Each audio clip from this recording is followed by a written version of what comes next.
albabu samaniyata wa salasun dambugal capantati e jeetata ɓangal ka riyadu salihin no yewta en wujubu waɗɗagol amruhu yamirgol mo kanko neɗɗon ahalahu ɓeygure makko nden wa awladuhu e ɓiɓɓe makko ɓen almumayisina tawɓe ɓen sendidiri ko boni ko moƴƴi wa sa'iri e dendanangal man fi ra'iyati wonɓe e nder gaynateri makko ɓe o halfina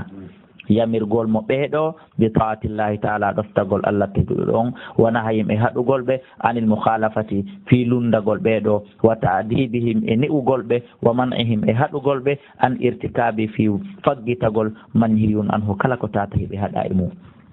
qala allahu taala wa'mur yamir ahlaka bisolati wastabir alayha wa qala taala ya ayuha alladina amanu qu anfusakum dande hooremo wa alaykum e ɓeygureji mum ɗin naara. وعن أبي هريرة يتامى أبا هريرة رضي الله عنه قال وماكي أخذ الحسن بن علي الحسن بن علي يتنو تمرة تمرور من تمر الصدقة يمر تمر جزاك أداد فجعل في فيه ومأدين كان هندك مكة تن لا دوي فقال رسول الله صلى الله عليه وسلم الله ماكي كوخ توت ارمي بها فرند أماي تنيامد وناكو جيدا وناكو دوات أنيامد ama alimta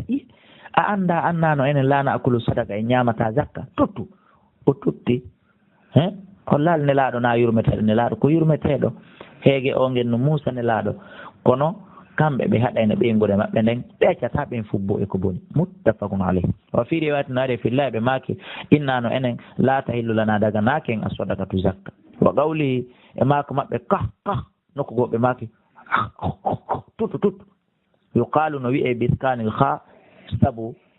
ko kha on waɗa kon kowal wa yuqalu no wowlire kadi bi kasira sabu waɗugol mo poccal hella ley ma tanwini wondude waɗugol ko ɗum woni tanwin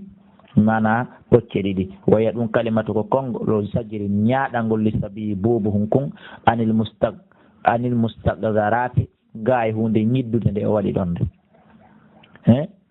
ko wiyama ko ñiddi hollali koko soɓi o ƴetti o ñaami kono aligoy kala ko tata a waɗi ko hana haray woni ñidduɗum. wa kana alhasanu laatile hasanu radiallahu anhu o tawi on sele safiyan ko bobo wa an abi hafsi umar bun abi salama abdillah bun abdil asadi e rabibu rasulillahi sallallahu alaihi wasallam qala wi kuntu milatino gulaman komi suka fi hijri rasulillahi kanel chambre nelaɗo sallallahu alaihi wasallam wa kanat laati yadi jungo ango e nder komin ñamata kon tattisu tawi ngo yiltodira fi safa e nder pileti on fof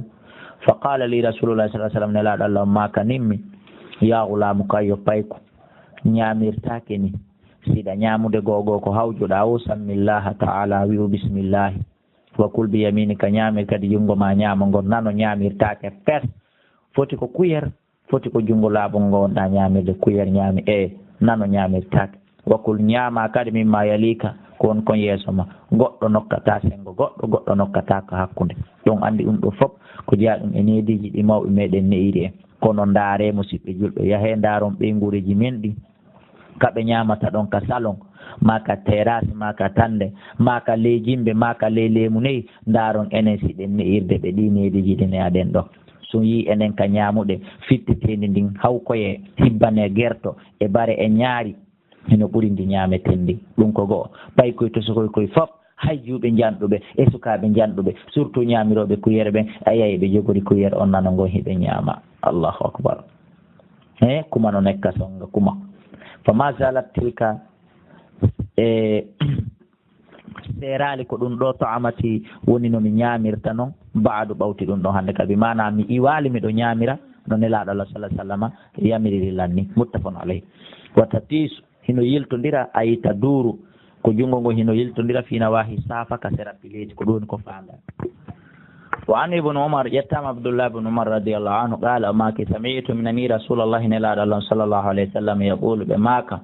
kullukum gooto kala e mon on fof ra'in ko ayninaɗo wa kullukum gooto kala e mon kadi le mas'ulun ko landitoyteɗum an ra'iyati gaynanteɗi ko ayninakon wal imamu o ra'in ko ayninaɗo ɓe o julnata ɓe wa mas'ulun ko landeteteɗo an ra'iyati e ko aynina kon warrajulu gorko kadi ra'in ko ayninaɗo fi ahli e ɓeygure makko nden wa mas'ulun ko landeteteɗo le an ra'iyati gaynateri makko ndin si yebino ma si hunnino wal mar'atu sonnajo o ra'iyatun ko ayninaɗo fi bayti zawjiha e suudu moodi makko ndu wa mas'ulatan ko landetete an ra'iyatiha gay gaynateri makko ndi est ce que télé fusuno tawi koye nder fere makko est ce que pay kum memuno kuran jiɗi kum barmi ma kum sumi tawi ko nder fere makko est ce que pay kum sunnitino ma termusu fusuno tawi koye nder fere makko wal khadimu kurkadu ndu gollowo o ra'in ko ayninaɗo fi mali sayyidihi e nder jawdi patron makko est ce que carton ngo bonuno sumi lanci ka goɗɗum ɓuuɓuno tawi koye nder fere makko ka golloɓe goo wujjuno tawi koye nder fere makko ka kanko tigi o wujjuno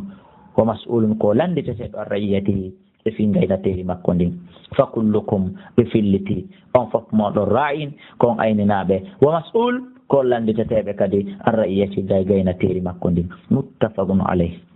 hono amr ibn shu'ayb an abihi an jaddihi radiyallahu anhu qala rasulullah sallallahu alaihi wasallam muru awladakum yamire ɓiɓɓe moɗon ɓe bis salati julugol nde julde wahum tawa kamɓe abina'u 7 sinin ko ɓe ɓiɓɓe ɓe duuɓi 7 taw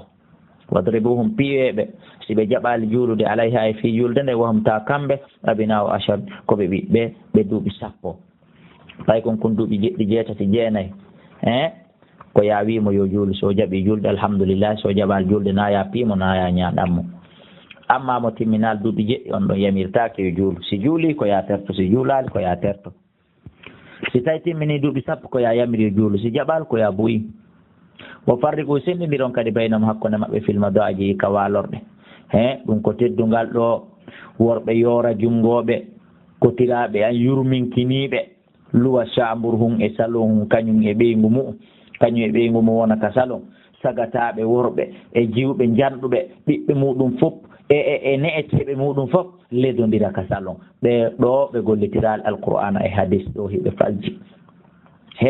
yoɓe yanñu anniye on yoɓe yanñu fondo maɓɓe gon ayi ay Allah no yanña yoɓe fiɓu ka haqqille maɓɓe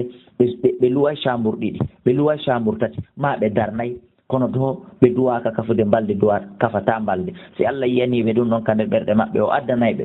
siko luwasi on siko darnugol ngol kono o addanayɓe tawi noon ɓe fiɓi fewno ɗo konakiri ala wono wa'a ma aduna on joni yoori satti yondino ɗen ɗo haray débrouillé ɗon onon e jajamo onon e kotomon Allah ko ɗum waɗata ko no mijorɗamo ka ɓernde ma o ko noon o waɗiranay ma tertuɗin mum wuritode na e ɓeɗo ko kelɗoɓe ɓenni ɓahi ɗen andi no woodi woɓɓe goo hawtidiray ɓe rewɓe ɗiɗo ɓeyguli ɗiɗi ka nder chambre hum ɓiɓɓe ɓe wona noon ka nder sall wuri no woodi faaɗinoɓe ɓuri ɗo no woodi tawɓe ko chambre hum bajjum tawa hay salon ala kañum fo e ɓeygu mum e ɓiɓɓe mum janɗuɓe ɓen fo muɗum mbimana nene ɓiɗɗo e kotiraɓe e jajiraɓe ɓeɗo nayo kala hino walade e mbaldi nokku ngo tun allahu akbar yo Allah yanña en ka moyen o danda en ɗum o yanñana en kadi iman men on kadi o danda en ɗum hadisun hasanun rawahu abu dawuda bisnadin hasani wa an abi surayyata subrata bun ma'bad aljahaniyu radiyallahu anhu qala rasulullah sallallahu alaihi wasallam allimu sabiya janne pay koy as-salata juulugol li 7 sinina ka duuɓi 7 wadribuhu piyon mo so jaɓali julde alayha e julde ne ibnu 10 sinin hara ko mo duuɓi 10 hadisun hasanu rawahu abu dawud at-tirmidhi wa qala hadisun hasan wa lafzu abi dawud hinare kongol imam dawud murus sabiya yamire pay kunkum bis salati juulugol ida balagha kun timmini 7 sinina ka duuɓi 7 adi ɗon ko yamirtaki sona ɗum haray kun toñama yiltoɗe rewtoɗen ɗum ɗo kadi musidɓe julɓe ha paamen yiltanoɗen noon hande kadi dambugal hikkingal ɗon ngal wallahu a'la wa a'lam.